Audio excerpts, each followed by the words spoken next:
Setelah baginda Rasul wafat, pernah ketika berkumpul, Sayyidina Abu Bakar berkata kepada Sayyidina Umar, "Ya Umar, saya baiat kamu untuk menjadi khalifah." Jawab beliau, "Sayalah yang akan membaiat Tuan. Tapi Anda lebih utama dari saya, Umar. Keutamaan saya akan saya berikan kepada Tuan untuk mendukung kekhalifahan Tuan." Di sini kelihatan wataknya yang tidak ambisius. Gagah, berani, perkasa, tapi tahu diri. Enggak nyelonong. Tidak menggunakan kekuasaannya, kegagahannya untuk maksud yang sewenang-wenang. Oleh karena itu setelah Sayyidina Abu Bakar wafat, beliau dilantik menjadi khalifah, keluarlah pidatonya yang terkenal. Ayuhan nas, inni qad wullitu alaikum walastu bi khairikum. Hai manusia, aku telah dipilih menjadi pemimpin kamu. Padahal aku bukanlah orang yang terbaik di antara kamu. Kalau tidaklah karena aku melihat keutamaan, keteguhan yang dapat melindungi kalian, berat rasanya aku memikul amanah ini. Sebab apa? Alangkah beratnya menunggu datangnya perhitungan di akhirat nanti terhadap Umar. Ini yang jadi motifnya memegang jabatan khalifah. Sungguh berat bagi Umar menunggu datangnya saat perhitungan. Sehingga seolah-olah kalau bisalah jadi Umar bin Khattab saja, jangan jadi khalifah kalau bisa. Tapi moya umat sudah kadang memilih. Sehingga benar kalau dalam satu hadis Nabi pernah mengajarkan jangan memberikan satu jabatan kepada orang yang memintanya. Sebab orang kalau sudah minta jabatan, apalagi pakai jilat-jilat, pakai upeti-upeti, tentu ada tendensinya. Ada batu di balik udang. Kalau udang di balik batu kan mungkin nggak kelihatan, tapi kalau batu di balik udang kelihatan betul itu. Ada maunya, ambisinya. Jangan memberikan satu jabatan kepada orang yang memintanya. Seakan di batinnya Sayyidina Umar menyesali. Kenapa Umar nggak jadi Umar saja, kok mau jadi khalifah gitu. Alangkah berat perhitungan buat saya di akhirat nanti. Nah, setelah jadi khalifah, sebagai satu i'tibar, saya akan mencoba mengemukakan beberapa sifatnya yang menonjol untuk pelajaran buat kita semua. Pertama, sikapnya terhadap keluarganya setelah beliau menjadi khalifah. Kedudukan sebagai keluarga Umar bin Khattab bukan merupakan kedudukan istimewa. Itu ditanamkan betul kepada keluarganya. Jangan karena bapakmu khalifah, lalu mentang-mentang anak khalifah kau merasa dapat fasilitas, merasa bisa berbuat semau-maumu. Kau harus punya tanggung jawab dan beban moral, memberikan contoh yang lebih baik kepada rakyat. Ini yang ditekankan kepada keluarganya. Kalau beliau mau mengeluarkan undang-undang, undang-undang itu lebih dahulu dibicarakan di tengah keluarganya, kumpul anak-anaknya. Ini akan ada undang-undang begini. Siapa di antara kalian mau mentaati, persilakan. Yang tidak pun persilakan. Tapi saya ingatkan, kalau ada dari keluarga Umar yang melanggar peraturan yang saya keluarkan ini, saya akan menghukumnya 2 kali lipat karena dia keluarga saya. Menghukumnya 2 kali lipat karena dia keluarga saya. Jadi bukan mentang-mentang anak babe, lalu kebal hukum. Tidak. Siapa yang di antara kalian melanggar peraturan ini, akan aku kenakan hukuman 2 kali lipat karena dia keluargaku. Nah, saudara hadirin yang saya hormati, lalu berwibawa, dijaga betul keluarganya. Suatu hari beliau datang ke rumah putranya Abdullah bin Umar. Ketika masuk dilihatnya Abdullah bin Umar sedang makan daging. Makan daging. Merah muka Umar. Mentang-mentang anak khalifah ya. Mentang-mentang anak Amirul Mukminin ya, kamu makan daging. Lihat tuh rakyat kita masih banyak yang kelaparan, makan daging, makan roti keras. Padahal itu halal. Sesuatu yang diperoleh dengan usahanya sendiri. Tetapi begitu hati-hatinya Umar untuk menjaga pandangan orang. Keluarga khalifah merupakan beban moral sebab akan dijadikan contoh oleh rakyatnya. Mentang-mentang anak khalifah ya makan daging. Lihat tuh rakyat, roti keras digarotin. Lain saat beliau pergi ke satu pasar. Di situ dilihat ada sapi gemuk-gemuk. Tempat lain sapinya kurus-kurus. Tanya, ini yang gemuk-gemuk sapi siapa? Sapi Abdullah bin Umar. Sapi anaknya. Panggil Abdullah bin Umar, suruh sini. Datang anaknya. Abdullah bin Umar, bagaimana ceritanya sampai ini? Begini, Bapak. Dahulu itu dengan uang saya beli sapi kurus-kurus. Lalu saya rawat. Saya berikan upah orang untuk merawat sapi-sapi itu. Sampai sekarang dia menjadi gemuk. Akan saya jual dan keuntungannya tentu sesuatu yang halal. Subhanallah, kata Umar. Kau ini anak Amirul Mukminin. Jual sapimu. Ambil modalnya, untungnya, masukkan baitul mal untuk urus kepentingan orang Islam. Dia nggak mau anaknya terlibat bisnis, ndompleng kekuasaan ayahnya. Karena mentang-mentang anak khalifah lalu segala macam bisnis lancar. Orang takut karena apa? Anak babe. Ada lagi. Pada waktu pembagian harta ghanimah, putri beliau yang namanya Hafsah, ini adalah istri baginda Nabi, meminta bagian. Kaum kerabat ayah, ini kerabat khalifah, kitalah dulu kerabat. Kalau kau kerabatku, maka jatahmu nanti dari ayahmu. Harta ini masih lebih banyak dibutuhkan oleh orang-orang Islam. Nanti belakangan kalau ada sisanya. Belakangan kalau ada sisanya. La haula wala quwata illa billah.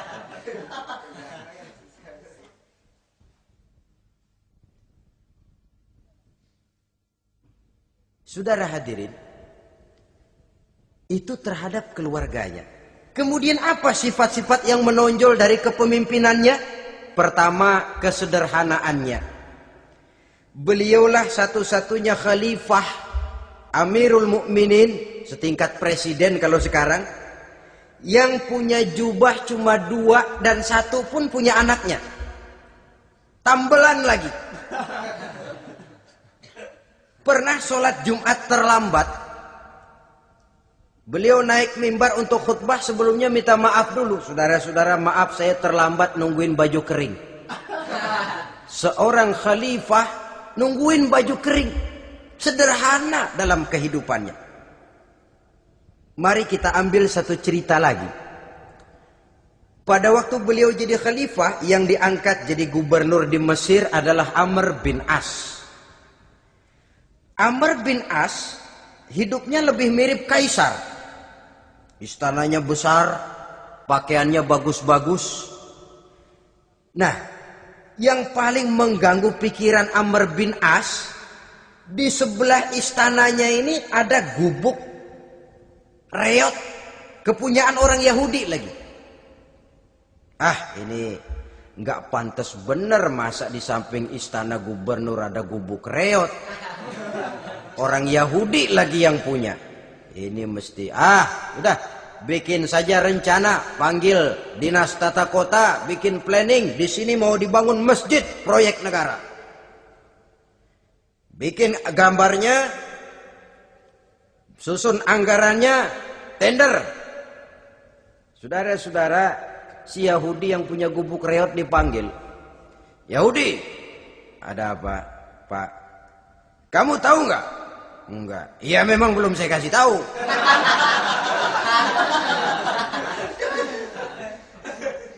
Ada apa, Pak? Itu kamu punya gubuk. Tahu? Kena proyek. Proyek apa, Pak? Kami mau bangun masjid besar di situ. Dan tidak sesuai ada gubuk reot di samping tempat gubernur. Jadi maksud Bapak, gubukmu, tanah-tanahnya mau saya bebaskan. Saya beli. Enggak mau Pak, saya enggak mau jual. Saya bayar 2 kali lipat. Enggak mau. 3 kali lipat. 6 kali lipat juga enggak mau Pak. Saya dari muda peras keringat banting tulang cuma segitu-gitunya Pak tempat saya tinggal. Gubuk reot sama tanahnya sedikit. Makmur saya Pak, cuma rumah sama sumur.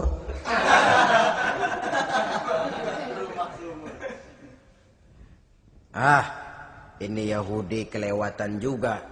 Akhirnya turun perintah, sudah kalau dia nggak mau dibebaskan, gusur saja, tarik, ambil bulldozer. Gusur. Yahudi ini berurai air matanya. Aduh, begini jadi rakyat kecil, udah jatuh ketiban ember lagi.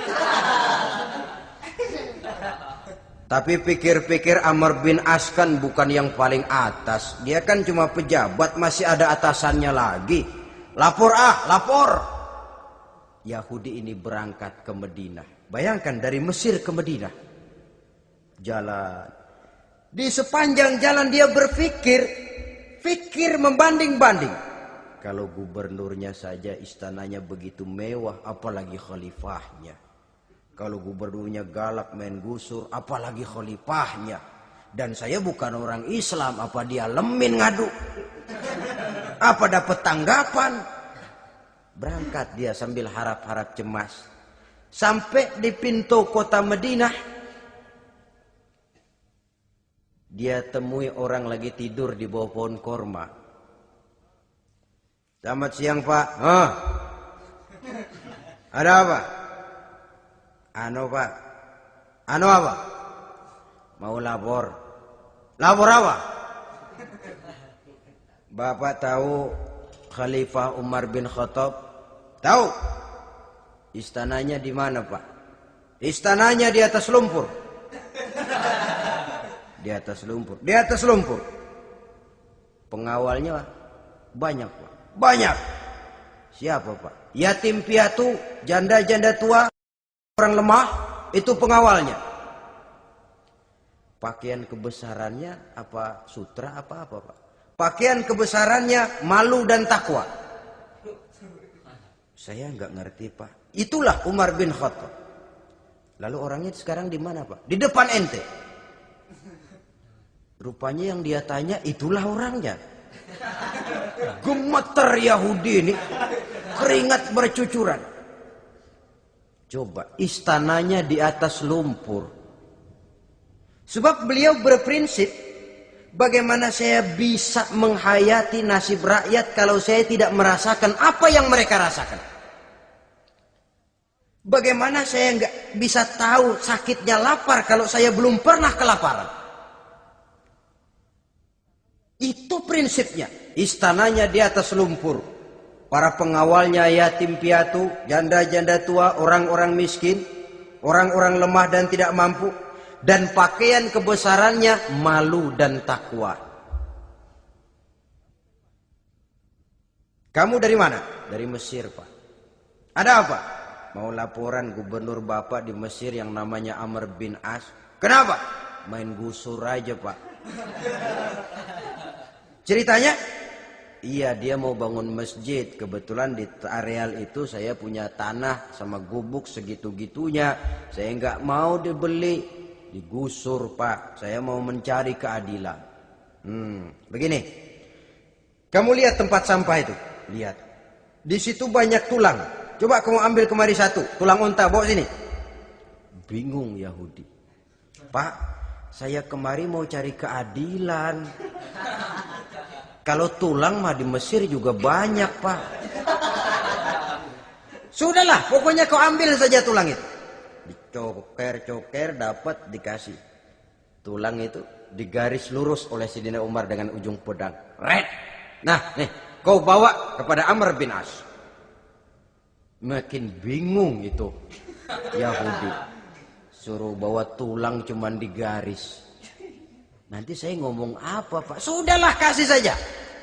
Pulang dia. Sampai di Mesir, Tuan Gubernur, ada apa? Saya baru menghadap khalifah. Kemudian beliau sampaikan ini, dikasih tulang. Amr bin As ngelihat tulang ada goresan lurus dengan ujung pedang, gemetar, badannya keluar keringat dingin, panggil kepala proyek, proyek batal, masjid nggak jadi didiriin, itu gubuk Yahudi diriin lagi. Ini Yahudi makin bengong. Ini gubernur dapat tulang doang segitu takutnya.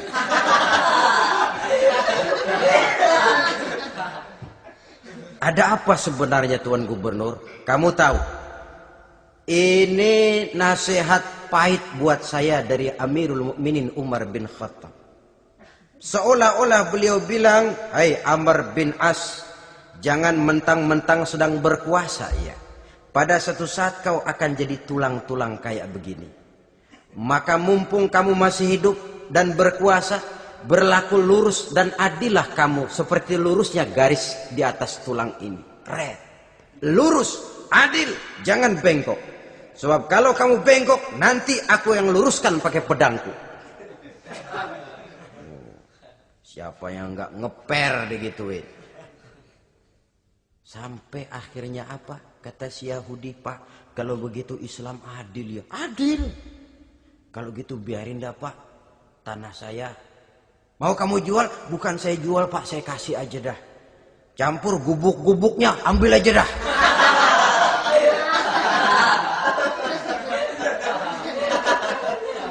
Masuk Islam si Yahudi ini oleh karena keadilan dari Umar bin Khattab.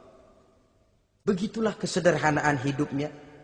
Sampai saudara, yang ironi betul, pernah Utsman bin Affan, Ali bin Abi Thalib, Thalhah dan Zubair kumpul mendengar berita bahwa Sayyidina Umar ini punya hutang. Bayangkan, seorang khalifah untuk melangsungkan hidupnya sampai punya hutang. Padahal Baitul Mal di bawah kekuasaannya. Berunding Utsman, Ali, Thalhah, Zubair. Kalau kita langsung ngomong sama Umar nggak enak dong, dia nggak bakalan terima. Lewat putrinya aja, Hafsah. Baik. Hafsah ngomong sama Umar, Abah, kenapa? Bagaimana kalau honor Abah ditambah, ditingkatkan supaya hutang bisa ketutup? Hafsah, saya Abah. Siapa yang nyuruh kamu ngomong begitu? Enggak ada. Ada. Saya tahu ada ini. Kalau enggak ada kamu enggak mungkin ngomong begitu.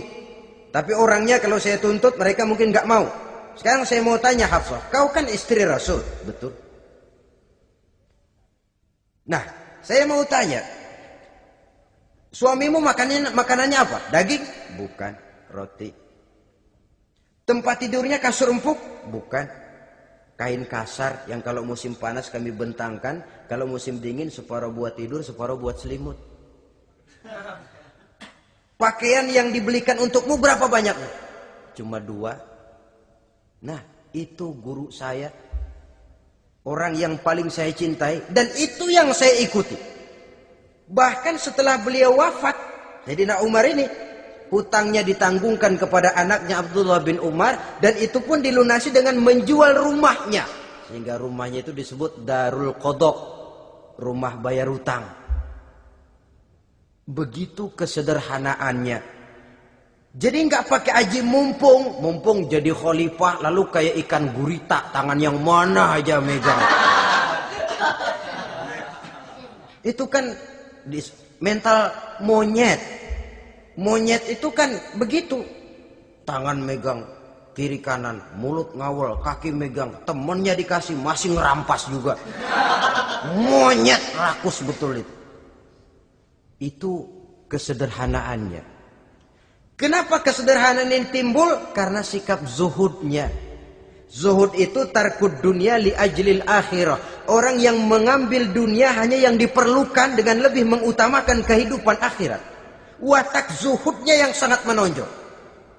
Dialah pahlawan yang paling berani di medan perang. Dialah imam yang paling khusyuk di masjid. Dan tidak jarang kalau sholat sendiri, begitu membaca ayat yang menceritakan neraka, nangis berurai air matanya.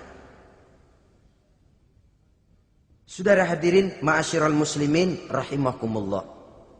Jadi kesederhanaan dan kezuhudan ini bukan lewat teori disampaikan oleh Umar, bukan lewat penataran seluruh aparat, tidak, lewat contoh konkret. Inilah saya, contoh sederhana dan zuhud. Bagaimana saya akan bisa merasakan penderitaan rakyat kalau saya sendiri tidak pernah menderita? Bagaimana saya akan tahu sakitnya lapar kalau saya belum pernah kelaparan? Maka tanpa penataran, tanpa upgrading segala macam, berhasil karena prinsip keteladanan. Beliau jadi contoh utama. Dan sumber utamanya tentu tidak lain karena contoh dari baginda Nabi besar Muhammad SAW.